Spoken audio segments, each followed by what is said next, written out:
There were well over 107,000 overdose deaths in the United States last year.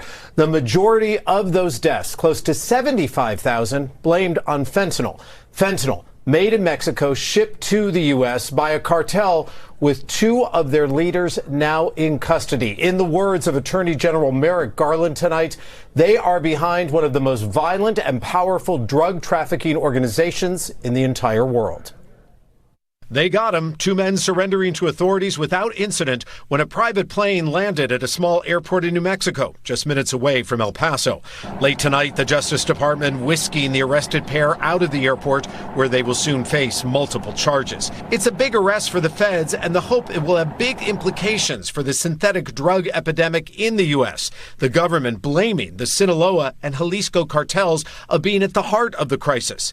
The Sinaloa cartel was run by notorious drug lord El Chapo Guzman, who is now serving life in prison. In custody now, 76-year-old Zambada Garcia, El Mayo, who is said to have co-founded the Sinaloa cartel with El Chapo, helping to run the criminal organization for 3 decades. The DEA said tonight he was one of their most wanted fugitives, offering a $15 million reward. Now, the arrest of El Mayo strikes at the heart of the cartel that is responsible for the majority of drugs, including fentanyl and methamphetamine, killing Americans from coast to coast.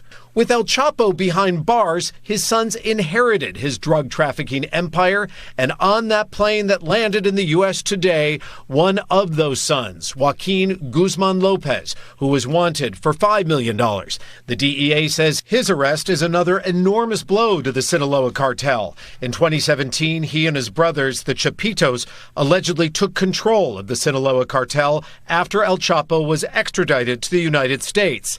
Last year, the two major Mexican cartels said they were stopping trafficking fentanyl, and the DEA says the Chapitos made a public show about it.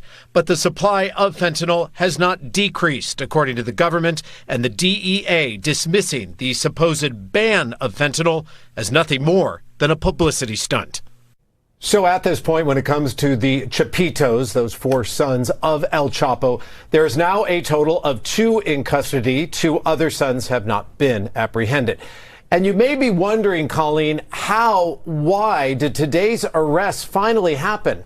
The Wall Street Journal is quoting Mexican and U.S. officials reporting tonight that a high-ranking member of the Sinaloa cartel tricked El Mayo and El Chapo's son into flying to Texas.